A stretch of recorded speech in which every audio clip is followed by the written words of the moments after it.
Yan po ang kalimang utos po sa atin ng Diyos. Kahala mo ang iyong mga ina.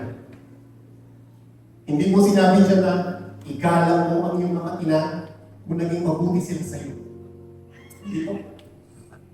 Kundi ikala mo ang iyong mga ina. Period. Pero baka naman kung meron kong masasabi sa inyo tingnan na, Pastor, Old Testament pa yung utos na yan. No? Tsaka baka sa mga Israelita lang yung utos yung honor na yan at hindi sa atin. Tama naman po, no? Nainutos po yan sa mga Israelita bago po sila pumasok sa Promised Land.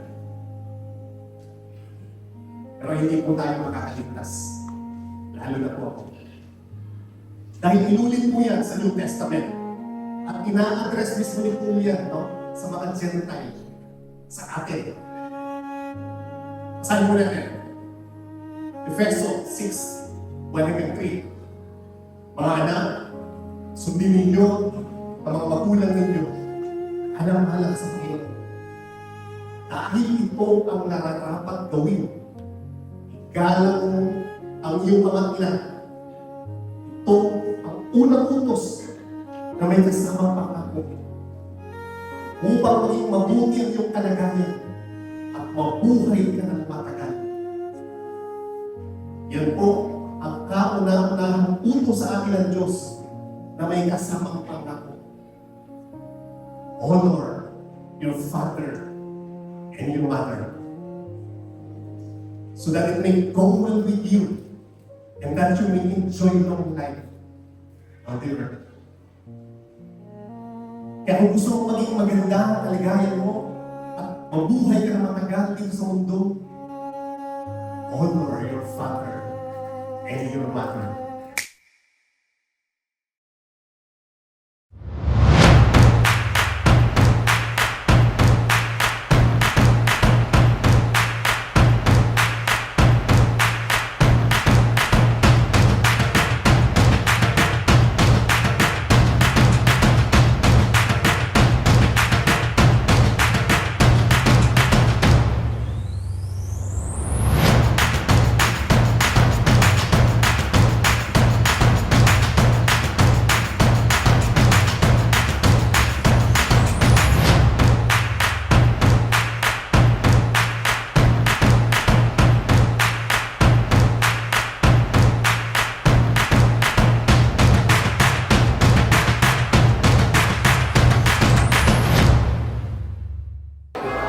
Sa lahat ng bagay at pagkakataon, mabuti ang Panginoon, amen?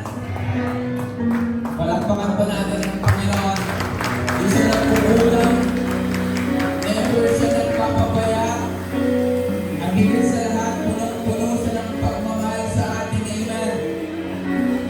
Somebody say, Oh God! Come on, church, Oh God! Blessed be your name!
umaagree that through Christ, tayo ay malaya. Amen. Kaya magpakatatag kayo at huwag na magpaalipin pang muli. Thank you, Lord. By faith, somebody say, dahil kay Jesus, ako ay malaya. Isa pa po, dahil kay Jesus, ako ay malaya. Sa kalayaan na meron tayo ngayon, dahil sa ginawa ni Jesus sa krus ng Kalbaryo, tayo ay malayang magpupuri sa Panginoon. Amen po ba? Tayo ay magpupuri dahil kay Jesus, ikaw ay malayang papalakpak. Papalakpak, kakalon, sisigaw, at papasalamatan ng ating Panginoon. Amen? Amen po ba? Palakpak ang ating Panginoon.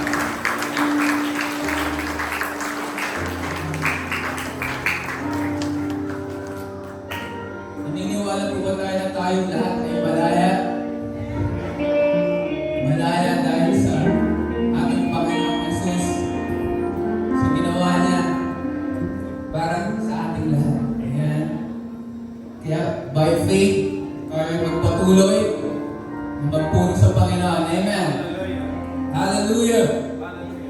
Come on, church, patuloy niyo natin ang Panginoon.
as far as the east is from the west. Sabi po tayo, as far as the east is from the west, so far does He remove our transgressions from us. As a father shows compassion to his children, so the Lord shows compassion to those who fear Him. For He knows our frame, He remembers that we are dust. Hallelujah. Somebody praise the Lord. Somebody praise the Lord.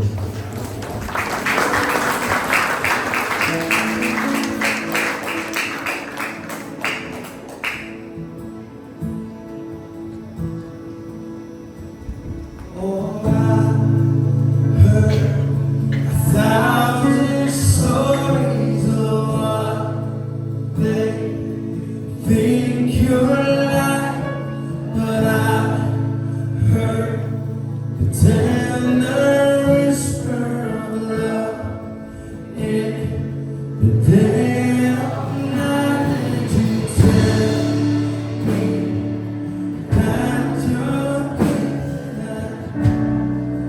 never alone. You're a good, good father. It's who you are. It's who you are. It's who you are. And I look back. It's who I am. It's who I am. It's who I am.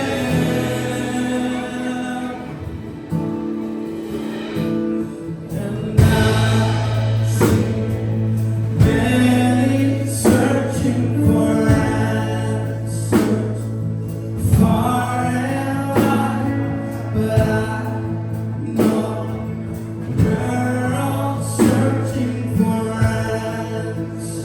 Only you provide, 'cause you know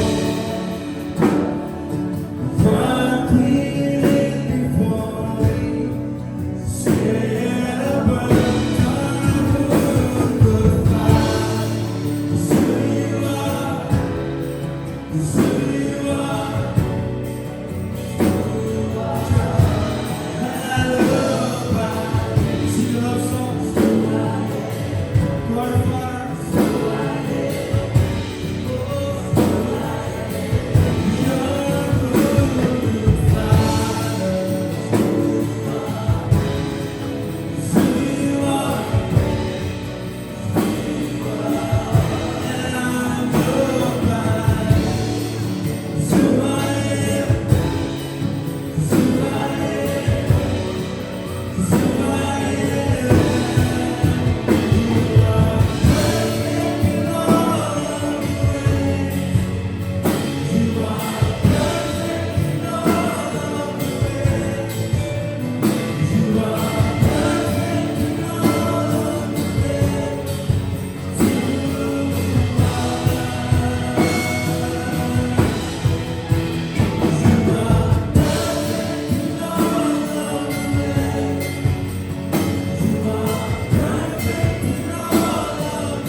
Tayo nga, sabi ni Jesus.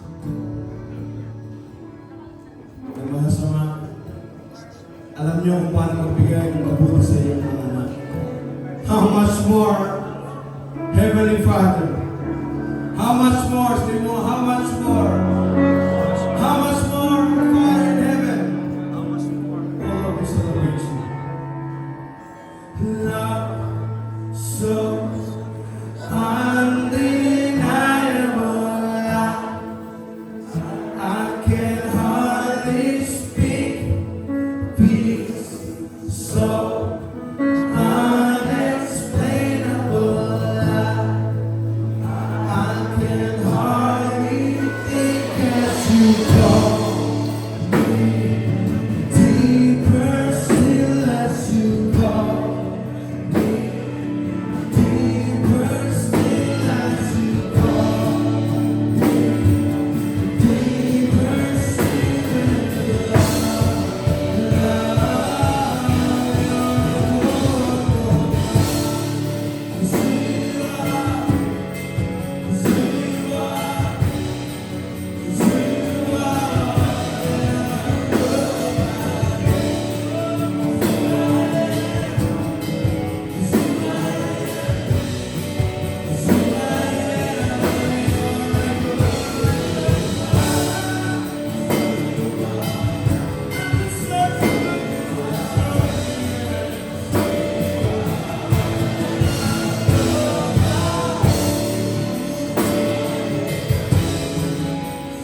You are perfect. You are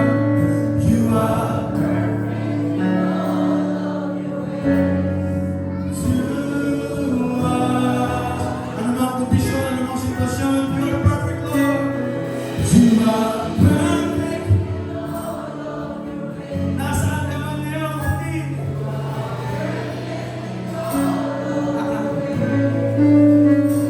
You are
are a good, good Father, Lord. You are an Abba Father. You have always been there, Lord God.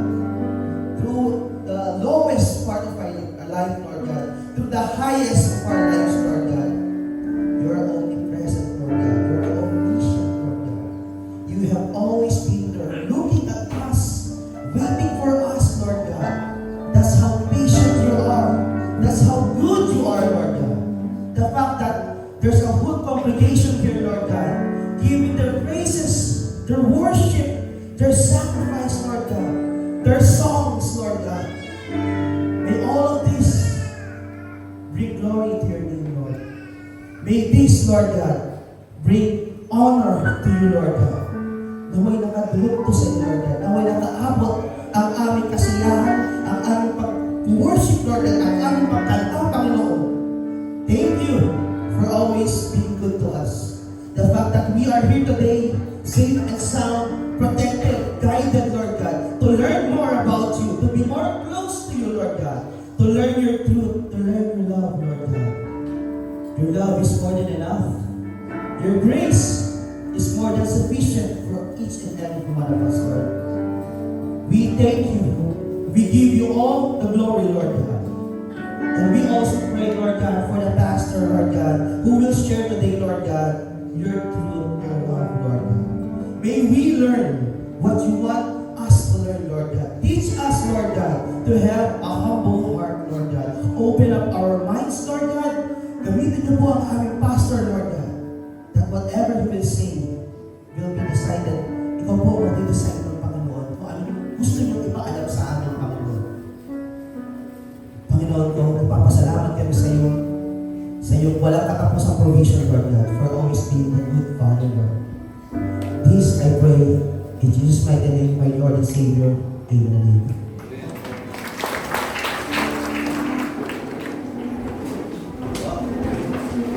Good morning po, Jose. Kamusta mo lahat? God is good all the time. Praise God po, no?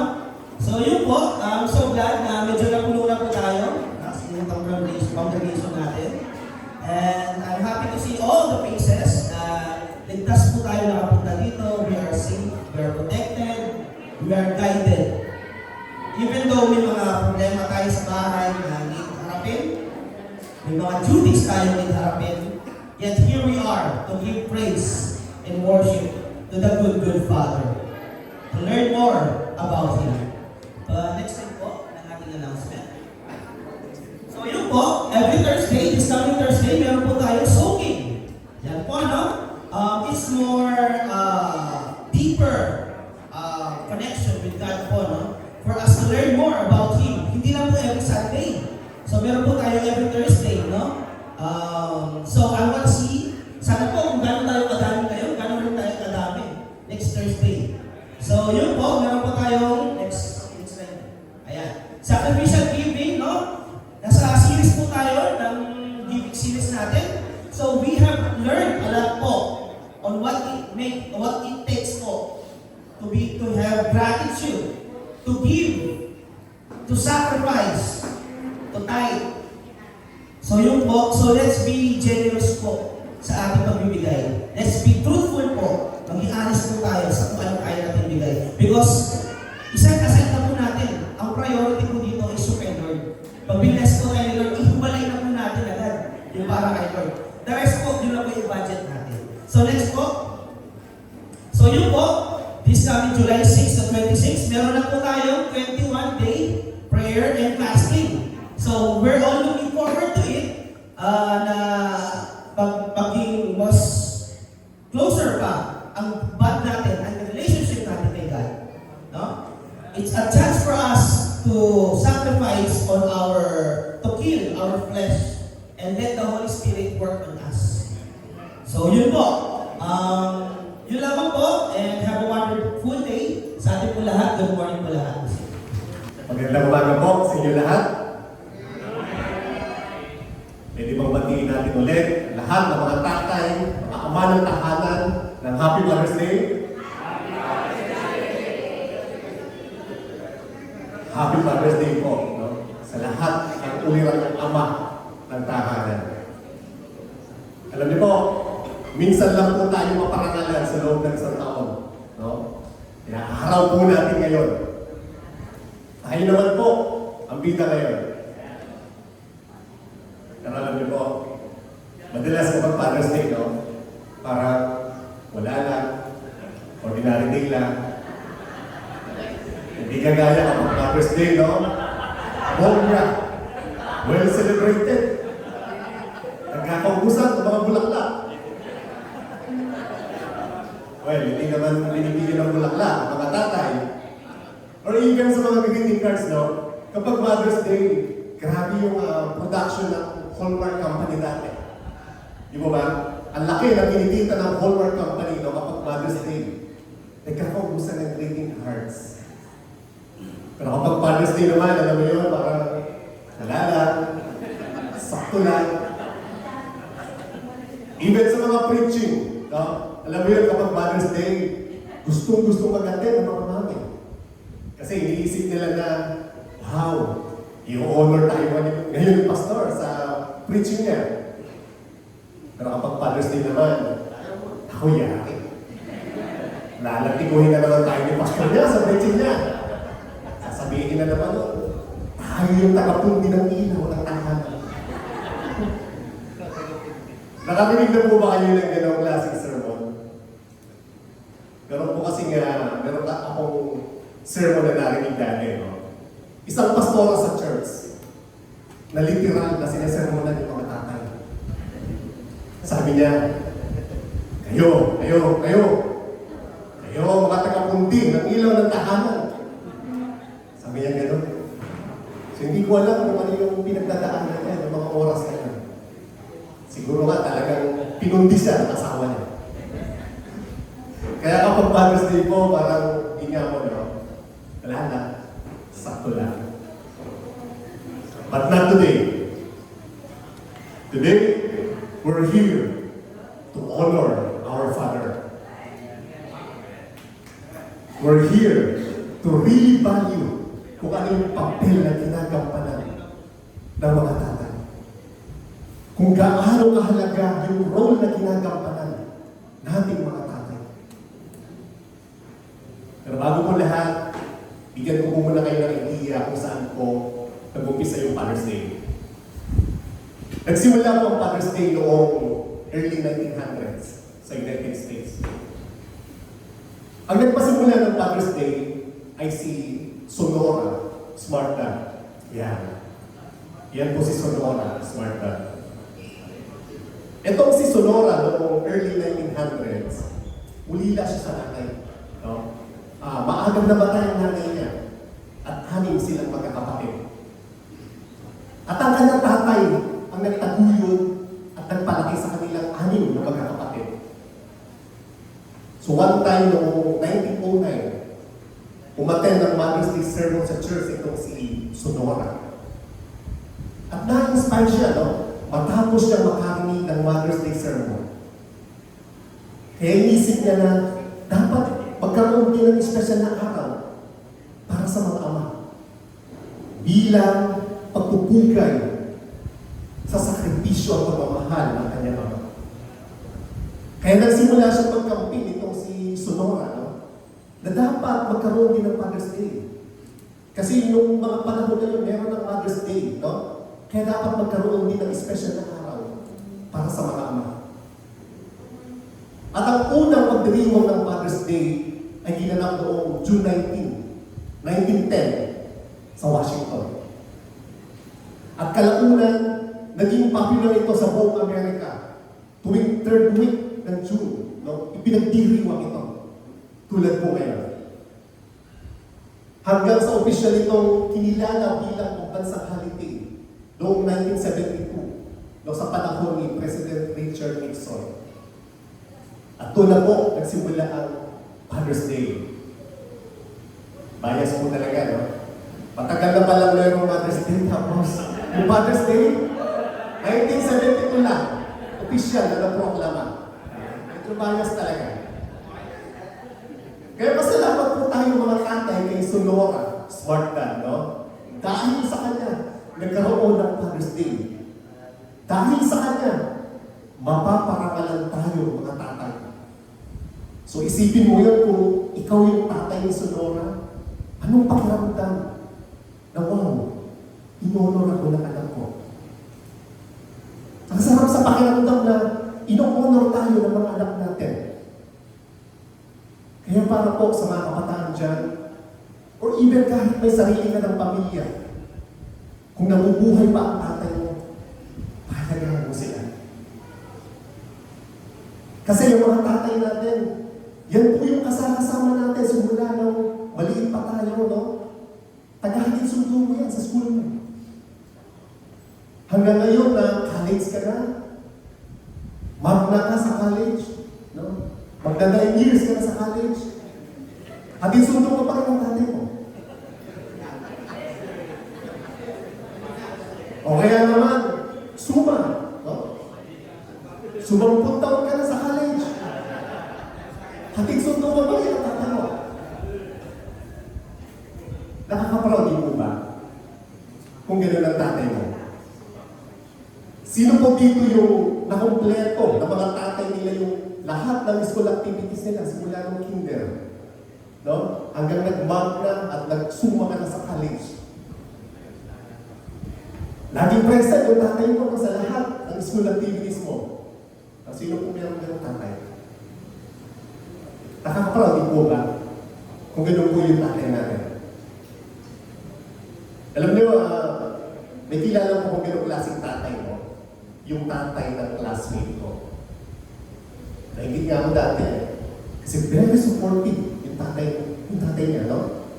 Kasi lahat ng school activities niya, nandun yung tatay niya. Walang absent sa school yung tatay niya.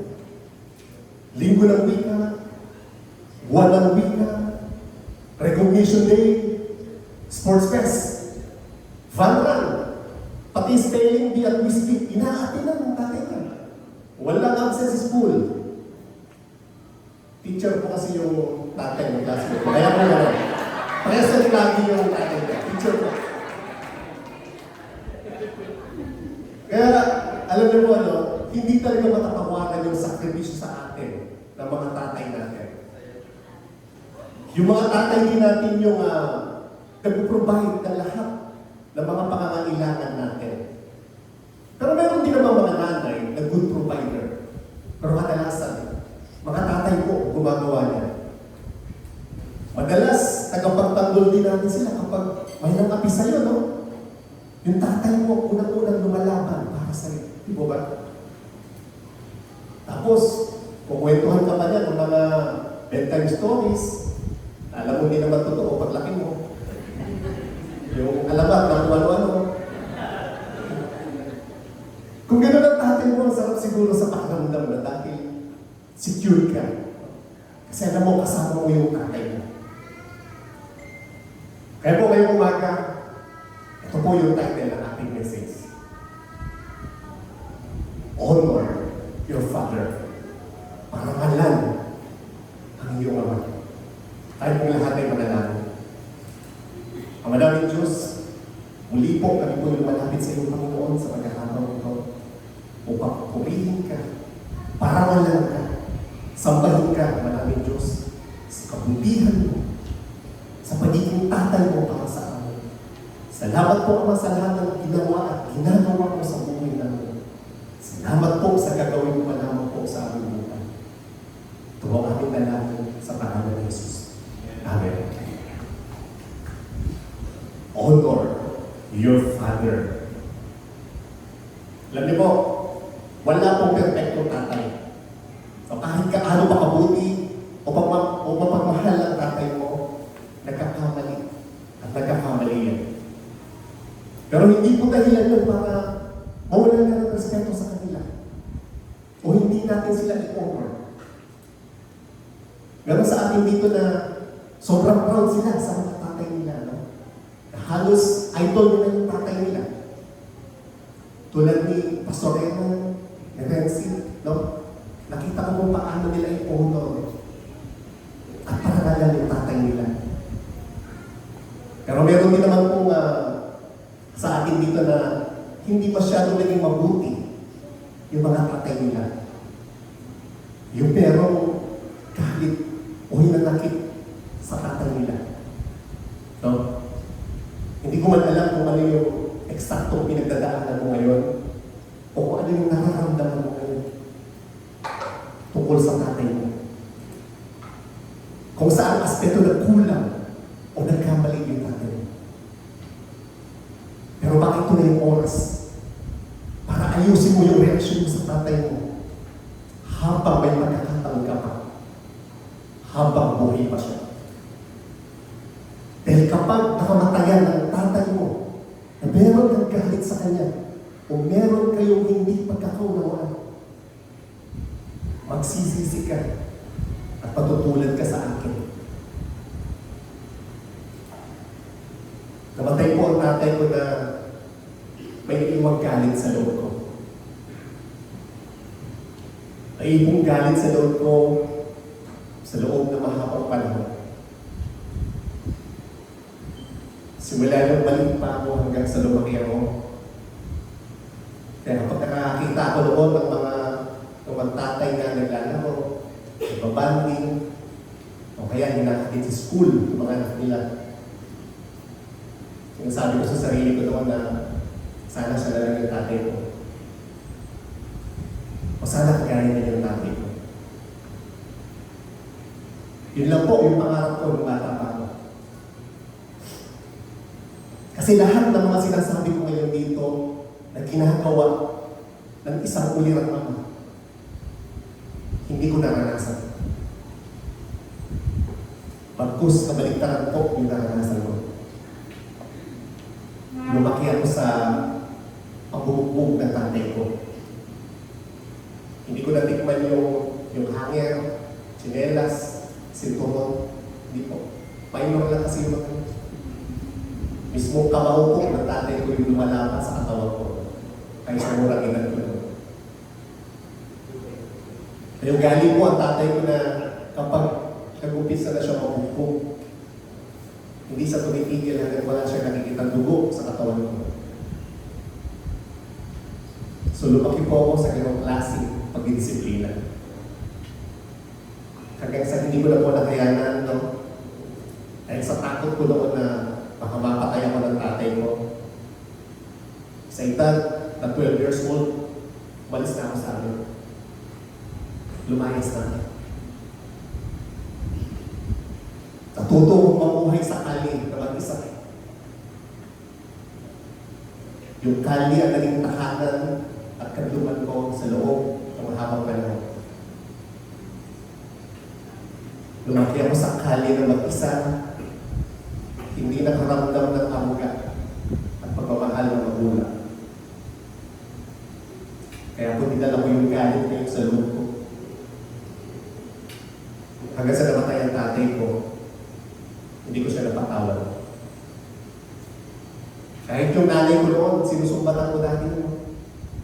Dahil tandem sila palagi ng tatay ko sa pamumupo sa amin. Pero alam niyo po, yun po ang pinakamalaking pagkakamaling nagawa ko sa buhay ko.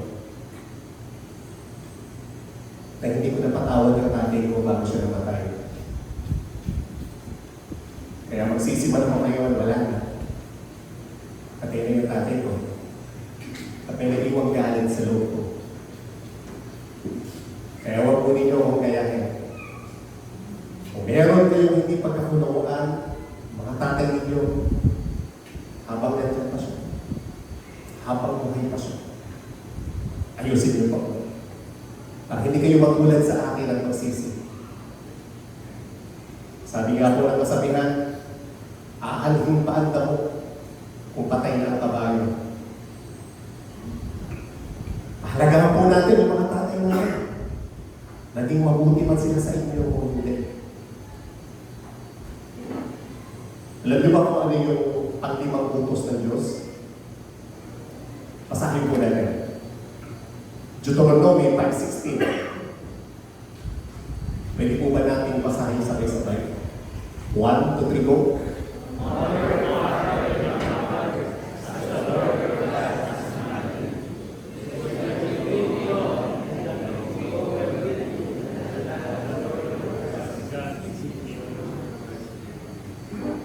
Tagalog po sabi dito, igalang mo ang iyong ama't ina, tulad ng inutos ko sa iyo, sa gayo'y mabubuhay ka ng matagal, at sagana sa lupa'y ibinibigay sa iyo ni Yahweh na iyong Diyos. Yan po ang ikalimang utos sa atin ng Diyos. Igalang mo ang iyong ama't ina. Hindi po sinabi dyan na igalang mo ang iyong ama't ina kung naging mabuti sila sa iyo. Hindi po. Kundi igalang mo ang iyong ama't ina. Period. Pero baka naman po merong magsabi sa inyo dito na, Pastor, Old Testament pa yung utos na yan. No? Tsaka baka sa mga Israelita lang inutos yan. Hindi sa atin. Baka sa kanila lang inutos siya, honor na yan. Hindi sa atin. Tama naman po no, na inutos yan sa mga Israelita bago sila pumasok sa Promised Land. Pero hindi po tayo makakaligtas. Lalo-lalo na ako. Dahil inulit yan sa New Testament at ina-address mismo yan ni Paul sa mga Gentile sa atin. Basahin po natin. Efeso 6:1-3. Mga anak, sundin ninyo ang mga magulang ninyo alang-alang sa Panginoon. Dahil ito ang nararapat gawin. Igalang mo ang iyong ama't ina. Ito ang unang utos na may kasamang pangako upang maging mabuti ang iyong kalagayan at mabuhay ka ng matagal. Yan po ang kauna-unahang utos sa atin ng Diyos na may kasamang pangako.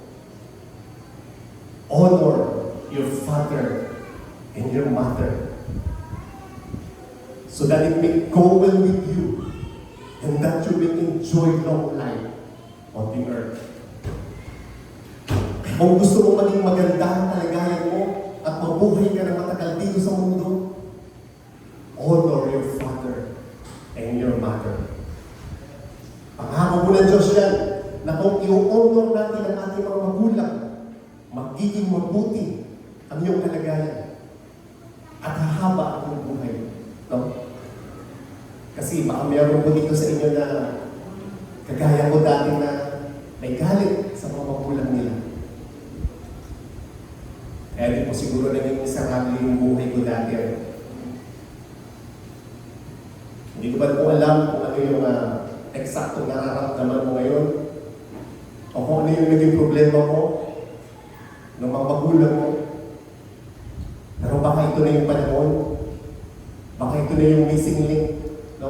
Para kamtan mo ang pangako ng Panginoon. Amen? So how to honor our Father? So meron po tayong tatlong simpleng paraan kung paano po natin i-honor ang ating mga tatay. Pero alam ko po meron tayong sarili-sariling paraan kung paano po ninyo i-honor ang inyong mga tatay. So basic lang po ito. Pero maaari po makatulong sa atin. So 3 simple way how to honor our Father. So number 1, yan po, honor them by being obedient. Number 2, honor them by being thankful. Number 3, honor them by living an honorable life. So yan po. So una po, honor them by being obedient. Ephesians 6:1 says, children, obey your parents because you belong to the Lord, for this is the right thing to do. We are not talking about little kids. So hindi po, kundi lahat po ng nandito na may tatay pa. No? Inuutusan po tayo ng Biblia na sundin po natin ang ating mga magulang. Obey them. Utos po yan ng Biblia. Siguro minsan iniisip po natin na Lana, nagtatay si daddy. Lipas na yung alam niya. Hindi nga marunong mag-Facebook yun eh. Friendster lang ang alam. Minsan din siguro iniisip natin na mas knowledgeable tayo kaysa sa mga magulang natin. Especially sa mga kabataan ngayon, dahil sa social media, no? Napakabilis ng access. Lahat ng gusto mo malaman, isang click lang. But let me tell you this. More than anyone in this world knows what best for you, but your parents. Walang ibang mas nakakaalam kung anong pinakamabuti para sa'yo, kundi ang iyong mga magulang. Kahit sabihin mo pang hindi na silang teki, lipas na yung alam nila. Maybe some of you here, may ginagawa ang mga parents nyo na it doesn't really make sense for you now. Pero tandaan mo ito, darating mo ang panahon na marirealize mo na tama sila. Darating ang panahon na maiintindihan mo na tama sila. Na kaya pala ako hindi pinayagan ni tatay na mag-disco noon, mag-party-party noon, o magpagkada noon. Darating ang panahon na marirealize mo na lahat ng mga paghihimpit nila sa iyo noon ay para sa ikabubuti mo. Lagi natin naririnig sa mga magulang natin noon na papunta ka pa lang, pabalik ka. Pero tama sila, no? Kapag may sarili ka ng pamilya, marirealize mo na ang best teacher ay yung mga pinagdaanan mo sa buhay na itinuro sa'yo ng mga magulang. At para naman po sa mga tatay, may paalala din po ang Biblia sa atin. Kaya patas po ang Biblia, no? Hindi po bias ang Biblia. No? Tulad ng Father's Day, ano? So may paalala din po ang Biblia sa atin, no? Sa ating mga tatay, na huwag tayong umabuso sa authority natin bilang mga magulang. Ephesians 6:4 says, Fathers, do not exasperate your children. Instead, bring them up in the training and instruction of the Lord. Exasperate. Parang ganda pakinggan na. Exasperate. Ano ba ibig sabihin nun? Hindi ko rin alam. Ganda lang pakinggan eh. Pero tinry ko may Google, no? Exasperate. Ito yung binubuli, iniinis, ginagalit, o pinuprovoke mo yung anak mo. Meron ba kayong kilala ng ganong klaseng magulang? Naalala ko po, nung elementary pa lang ako, no? Nag-basketball kami ng classmate ko. Siyempre, pagkatapos namin mag-basketball, pagod, kutok. Sabi ng classmate ko, tara, sa bahay na lang tayo kumain. Siyempre, sama naman ako. Libre eh. So pagdating namin ko sa kanila, yung tatay niya, may hawak na baraha ng totongits. Sabi ng classmate ko, Tay, anong ulam? Sabi ng tatay, ating naman na sakit. Sabi ng classmate ko, Tay, wala naman tayong rep ah. Sabi ng tatay, ano mo palang wala eh? Ibig sabihin wala, tanong ka pa ng tanong. Do not exasperate your children. Tapos may isa pa, no? Siyempre, kuto, pagod, no? Tapos mag-basketball. Sabi ng anak, tayo ng ulam. Sabi ng tatay, ating ka sa lamesa, pili ka na lang. Ayos, pilitan mo. So, ibig sabihin, maraming putahe. Pagbukas ng takip, ng kaserola, isang pirasong tuyo. Sabi ng anak, tayo nung pagpipilihan ko dito, eh isang pirasong tuyo lang to. Sabi ng tatay, pumili ka kung kakain ka o hindi. Ano ka ba nagtanong? Do not exasperate your children. No? Huwag po natin inisin o galitin yung mga anak natin. Kasi baka dumating po yung panahon na hindi na sila maniwala sa atin. Umawala na sila ng respeto sa atin. No?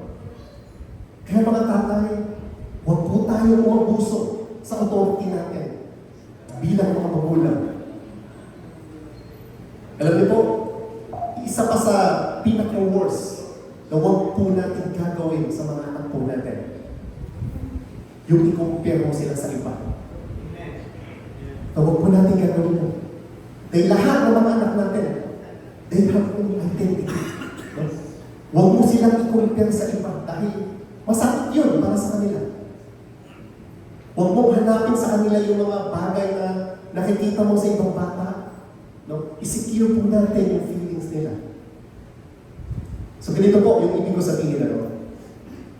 Yung isang bata medyo mahina sa math. Bagsak palagi sa math. 73, 74, minsan pumapasa naman, 75.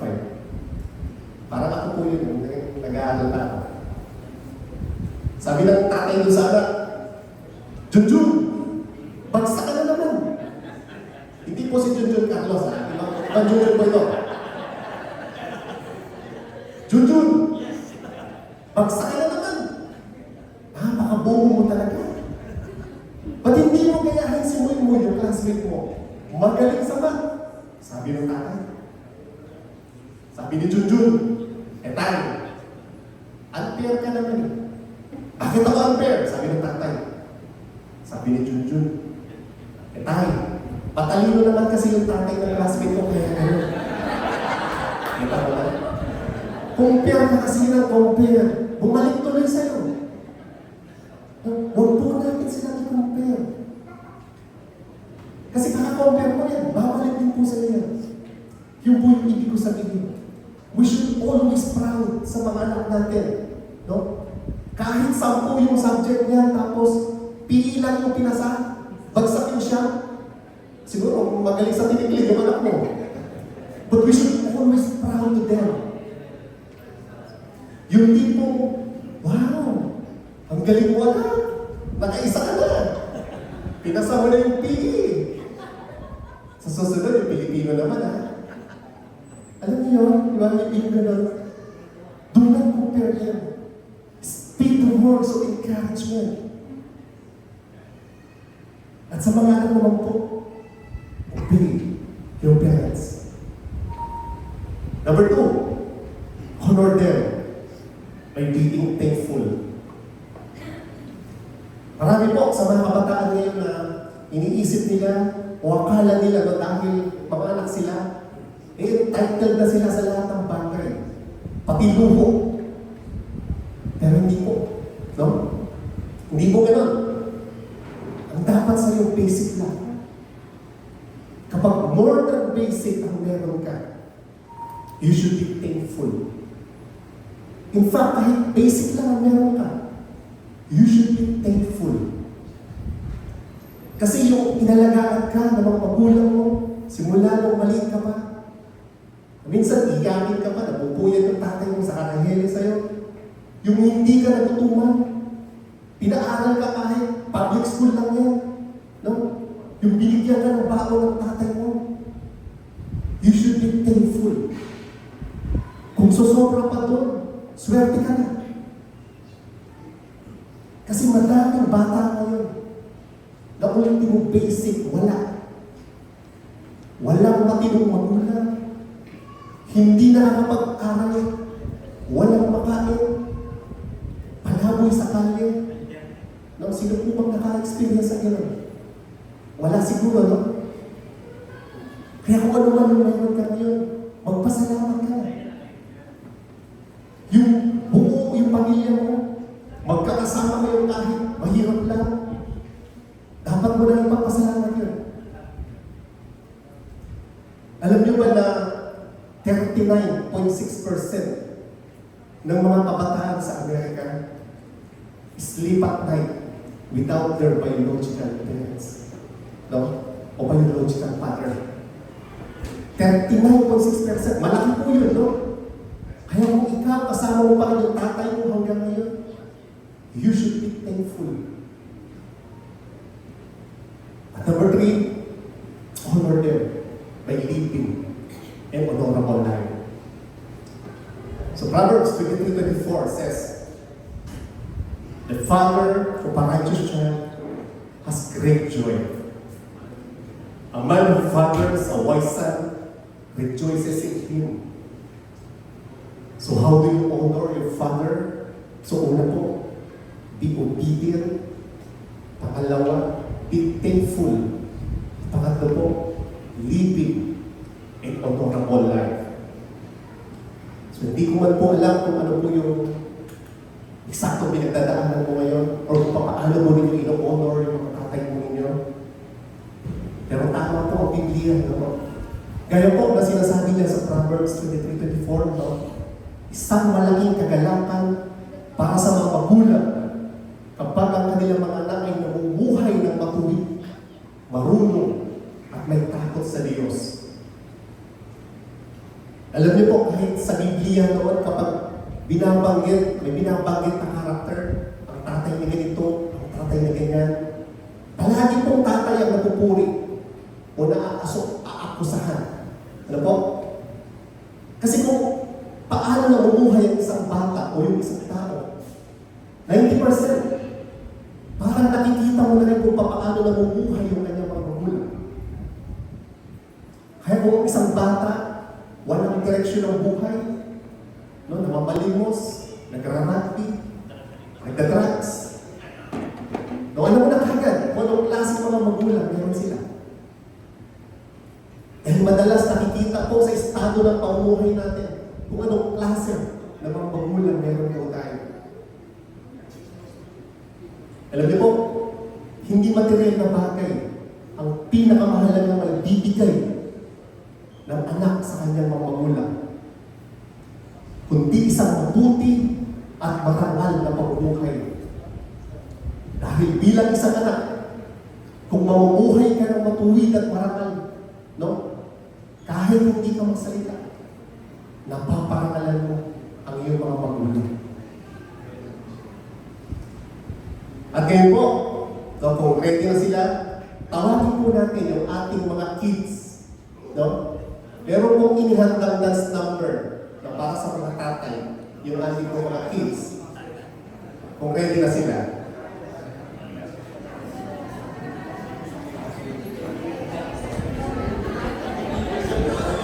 So, sige po, panoorin natin sila.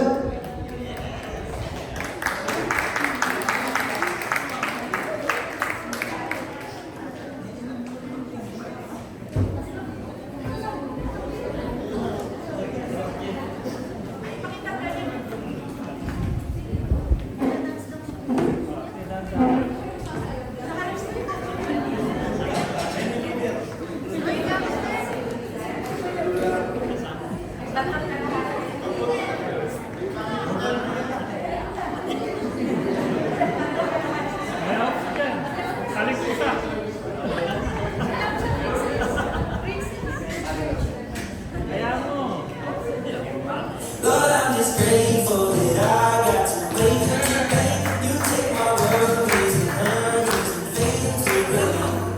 You have a plan for me, that's what you say. That's how I know everything is gonna be. I woke up late and the house was red. Put the bills on the counter, I wanna check. The car needs gas and an oil change. I guess I'll get it. Sun's gonna come through some floor. I'm supposed to be sitting down the floor. So I'm like, as I look to you and I know some stars. But I'm just grateful that I got to wake up today. You take. But I'm just grateful that I got to wake up today. You take my worries and hurries and fade into gray. You got your plans for me, that's what you say. That's how I know everything is gonna be. I woke up late and the house was red. Put the bills on the counter, I don't wanna check.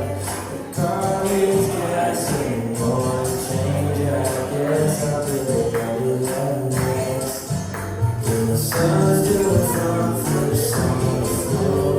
I'm supposed to be silly, so because I look to you and a new song starts to break through. Lord, I'm just grateful that I got to wake up today.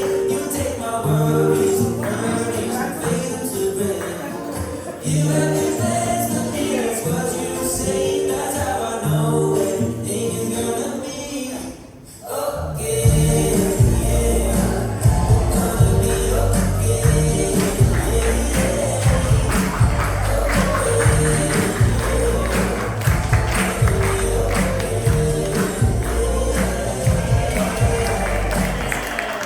Maraming salamat sa ating mga views. No? Palakpakan po natin ulit sila. Ngayon lang po nila pinalaktis yun. Ang cute nila. At ngayon naman po, tawagin natin yung mga tatay, no? At sasayaw din sila. Mas masaya yung mga tatay. Sasayaw ba sila? Sasayaw? Sige po, pinintawagin natin yung mga tatay natin kung hindi dito sa harap. So, tingnan natin kung sino mas magaling. Sige po, lapit po dito sa harap. Sige po, lahat ng tatay po, lapit po. Meron po kami bunting pakingkim para po sa inyo lahat. Bilang ng pagpapahalaga, no? Ang pagpupugan sa lahat ng sakripisyo at paghihirap ng ating mga ama ng tahanan. Sige po, lapit po kayo sa harap. Lahat po ng tatay. At ipag-pray po tayo ni Pastor Reggie. Sige po, Brother Rudy. Lahat po ng tatay. Lolo, tatay. Lapit po. Sige po, Brother Rudy. Mukha lang ako tatay. Wala na ba? Sige. Oo, kahit tatay ang nagbi. Sige, pwede. So, yan, meron. Yan, makiibigin po yung ating mga token bilang pagpupugay at pagbibigay pahalaga sa ating mga haligi ng tahanan. Oh, yan. Oh, kaya ba, kaya? Ha? Oh, oh, go! Mga tatay, go! Go!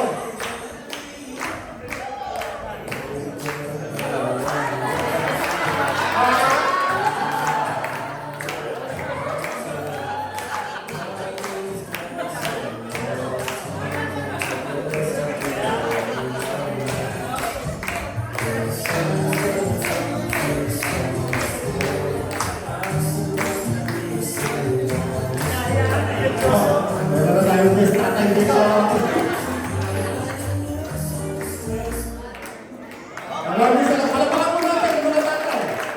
Sandali, dito po muna kayo. Huwag po muna kayo aayas. So, pipray po tayo ni Pastor Reggie, no? Sa bilang pagpupugan, pagpapahalaga sa ating mga haligi ng tahanan. Pastor Reggie. Amen, amen. So, bago po tayo tumayo, panandalian po, iulat po natin ating mga kamay sa ating mga ama. As you can see, no, hindi po ganun karami yung mga ama natin sa tahanan, sa church na ito. And so we pray na mas marami pong ama na mapupunta at magagawin po dito sa Mosaic. Amen po. And so let's pray for all the fathers here. Ama naman Diyos, kayo po ang aming aming amang nasa langit. And Lord, we ask you, Lord, we ask for your blessing, Panginoon, yung pagpapala, yung masaganang pagpapala, Panginoon, sa mga amang ito na nakatayo dito sa harapan mo, Diyos. Lord, nakikita niyo po ang kanilang mga puso, ang kanilang mga pagpapagal, Panginoon, para sa kanilang pamilya. And we ask you, Lord, that you will bless them, Lord. Palawakin niyo po, Lord, ang kanilang mga teritoryo, Panginoon. Pagpalain mo ang mga ginagawa ng kanilang mga kamay. Bless their professions, Lord, their businesses, Panginoon. And Lord, more than anything, Lord, their relationship with you and with their loved ones, Panginoon, ang kanilang mga pamilya. Lord, turuan mo ang bawat isa, Panginoon, na umasa sa iyo sa lahat ng bagay, Panginoon. Mula sa aming paggising, O Diyos, kayo po ang aming lapitan, kausapin, konsultahin, Lord, for everything, Lord, that concerns us, Panginoon, Lord. We cannot do life without you, O Lord. At bilang Ama, mabigat po ang responsibility na nasa aming balikat, O Lord, but we know, Lord, we can do it with your help, Lord. Wala po kaming magagawa, liban sa presensya mo sa aming mga buhay, O Diyos. Kaya dalangin po namin yung iba yung paglapit namin sa iyo, Panginoon. Yung katapatan mo sa aming buhay, Panginoon, ito ang aming hanapin mula sa aming paggising hanggang sa aming pagtulog, O Diyos. Pagpalain mo ang bawat isang mga amang nandito, Panginoon, at mga ama pa, Lord, na dadalhin mo sa simbahan na ito. We declare, Lord God, that you will bring more fathers, Lord, in this church, and that they will come to know you and live for you. Ito pa ang dalangin sa pangalan mo, aming Panginoong Jesus. Amen at amen. So, palakpakan po natin ulit sa ating mga tatay. Maraming salamat po sa inyo. No, mga haligi ng tahanan. Samarin na po tayo po. So again, Happy Father's Day po sa lahat ng ulirang ama ng tahanan. No? So maraming salamat sa lahat ng sakripisyo at paghihirap ninyo para po sa inyong pamilya. And this time I call the worship team.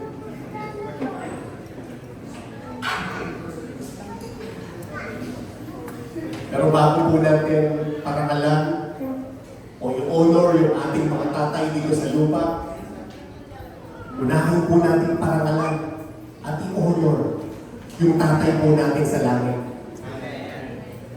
Yung tatay na hindi nagkulang at nagkamali sa iyong kailanman. Yung tatay na nag-provide sa iyo ng lahat ng meron ka ngayon. Yung tatay na nagmahal sa iyo sa kabila ng mga pagkakamali at kapalpakan mo sa buhay. Yung tatay na hindi ka iniwan sa lahat ng laban mo sa buhay. Yung tatay na handa ka pa kang tanggapin kahit ilang beses mo na siyang iniwan. Yung tatay na nagmahal sa iyo na walang katulad at walang hinihiling na kapalit. Yung tatay na nag-alay ng buhay para sa iyo para ka maligtas. Siya po yung tatay natin na nasa langit. Siya po yung ating ama na walang sawang nagmahal sa atin. Walang sawang nag-aruga sa atin. Walang sawang ginabayan tayo. Mula noon hanggang ngayon. Siya yung ama natin noon, ngayon, at magpakailan niya. So tayo pong lahat ay tumayo. Awitan at parangalan po natin yung ating ama na nasa langit.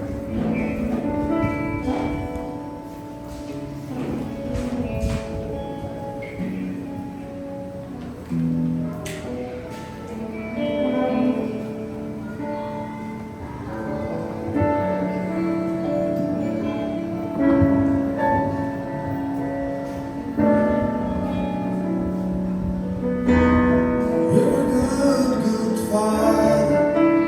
Who you are.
Panginoon, maraming salamat po sa pagiging tatay, sa pagiging ama mo sa amin. Lord, salamat po sa lahat ng ginawa at ginagawa po ninyo sa aming buhay. Salamat po, Panginoon, sa pagsama mo sa akin sa araw-araw. Salamat po sa pagpapadama sa amin ng iyong dakilang pagmamahal bilang aming ama na nasa langit. Panginoon, salamat po. Pagkamat kami hindi karapat-dapat, madalas kami nagkukulang nagkakamali sa iyo. Pero kailanman, aming Ama, hindi ka nagkulang at hindi ka tumigil ng pagmamahal sa amin. Kahit kami lumayo, Panginoon, handa mo pa rin kami hintayin at tanggapin sa kabila ng aming mga kasalanan, sa kabila ng aming karumihan, sa kabila ng aming mga kapalpakan sa buhay. Nandiyan ka pa rin. Handa kaming tanggapin bilang ang inyong anak. Salamat po, Madaming Diyos, sa patuloy na magpapakita sa amin. Meron kaming ama na nasa langit. Meron kaming matatakunan. Meron kaming masasandalan. Sa oras na dumaraan kami sa mga pagsubok, sa mga problema, salamat po, Panginoon, sa pagpapalakas ninyo sa amin. Salamat po sa inyong gabay, sa inyong patnubay sa aming buhay sa araw-araw. Dalangin ko po, Panginoon, patuloy na patnubayan mo at gabayan po lahat ng mga tatay na nandito. Lord, ikaw po maging sandigan at sandalan nila, Panginoon. Sa oras na sila nagiging napapagod dahil sa kanilang mga pinagdadaanan sa buhay. Lord, bigyan mo sila ng lakas. Bigyan mo sila ng kapayapaan. Bigyan mo sila ng pag-asa, Panginoon. Pag-asa na sa iyo lamang namin matatagpuan, Panginoon Jesus. Salamat po, Ama, sa kabutihan po ninyo. Salamat po sa pagmamahal mo sa amin lahat. Lord, patuloy na gabayan, patubayan po ninyo bawat isa na nandito. Lord, ano man po yung aming pinagdadaanan sa buhay, ikaw po higit na nakakaalam na nakakilala sa aming Panginoon. Ano man po pagkulang namin sa aming mga magulang, ano man po hindi namin pagkakaunawaan sa pagkakataon ito, Panginoon. Haplusin po ninyo ang aming mga puso. Haplusin ninyo ng pagmamahal, Panginoon, ang aming mga puso. Para matuto kami tumanggap, matuto kami magpatawad. Ayusin namin kung ano man yung hindi namin pagkakaunawaan sa aming mga magulang. Salamat po, Madaming Diyos, sa pagpapakita mo sa amin ng tamang ihemplo kung paano mo namin i-honor ang aming mga tatay. Ganun din po, Lord. Salamat po sa kabutihan. Salamat sa lahat ng ginagawa po niyo sa aming buhay. Dakila ka, Madaming Diyos. Dakila ka. Karapat-dapat ka. Sa lahat ng papuri, karapat-dapat ka para i-honor ang Madaming Diyos. Sa pagkakataon ito, Panginoon, sa aming pansamantalang paghiwa-hiwalay, lagi ko po na ingatan po ninyo ang bawat isa na may makauwi sa aming mga tahanan na ligtas. Ilayo po kami, Panginoon, sa anumang karamdaman, hindi magagandang bagay, patuloy mo kami protektahan, Panginoon.